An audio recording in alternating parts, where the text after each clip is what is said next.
Est-ce que vous avez déjà remarqué qu'à la fin de l'histoire de Job, lorsque Dieu lui rend tout en double, il lui va lui rendre 14 000 chèvres parce qu'il en avait 7 000 avant, il va lui rendre je ne sais plus combien de milliers de chameaux parce qu'il en avait la moitié avant. En fait, il y a tout qui double. La seule chose qui ne double pas, ça va être ses enfants. Il va lui redonner 7 fils et 3 filles. Il en avait 7 fils et 3 filles au départ, et à la fin, il a à nouveau 7 fils et 3 filles.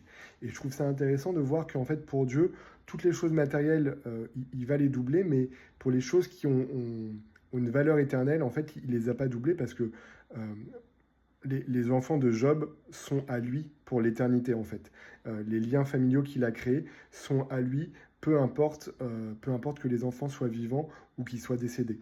Et je trouve ça très très réconfortant de savoir que en fait, eh ben, c'est pas parce que il y a quelqu'un dans notre famille de proches qui est décédé, qu'en fait, il est perdu à tout jamais. En fait, l'histoire de Job montre précisément que la personne n'est pas perdue, parce qu'en fait, elle a toujours un lien avec nous et on la retrouvera après.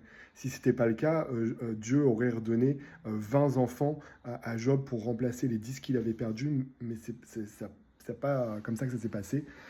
Job en avait 10. À la fin, il en a encore 10 parce que Dieu sait très bien que les 10 enfants que Job avait et qui sont morts, il les retrouvera et il sera encore vivant avec eux.